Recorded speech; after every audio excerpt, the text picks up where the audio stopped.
Hi, welcome back to Real Talk with Sarasota's luxury waterfront specialist, Roger Pettingell. Hey, Roger. Brrrr, Mary Kate, it's our first cold day. I think it's 85 I'm maybe. gonna have to break out the sweaters, right? It is October and all.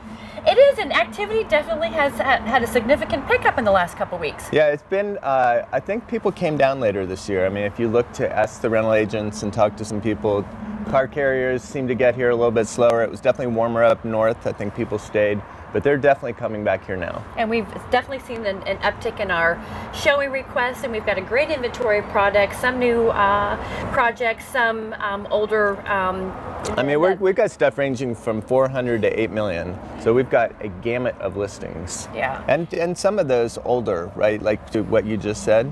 And I think, you had reminded me this morning, like what people are saying as feedback is, hey, it needs a bunch of updating. Right. But really, unless you're buying brand new construction, I think that there is an expectation that there's some level of updating, and people also want to put their personal stamp on their new places also. Right. So a couple things. To your point, people are now used to seeing new, right? Because we have these things in downtown Sarasota. We've got the model centers. We've got, you go to Lakewood Ranch, you can look at 20 model homes. So as a buyer, you're saying that expectation comes in of new. Well, if you're a seller and you have something that's not new, what do? Because people do like to make it their own. And probably the seller thinks it's just fine because it was their own. Right.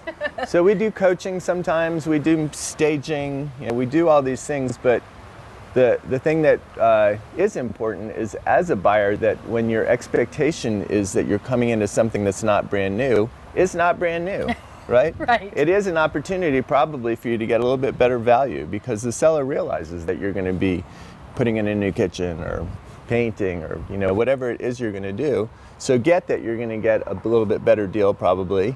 Look to your realtor to help you with the contractors and decorators and people you're going to need. Great resources in our area. And know that not only will you be adding value, which is good for your investment, but you're going to get it just like you want. Exactly. Right? Nobody's walked on that carpet. Nobody slept in that bed. And the kitchen is brand new. Yeah. So these are all good things. I think it just is all about setting the expectation. When a buyer comes in, what are you going to see when you open that door? Agreed. As we mentioned, our inventory is really increasing daily, almost hourly, so please be sure to visit us often at longboatrealestate.com. Thanks so much for joining us on Real Talk. See you next time.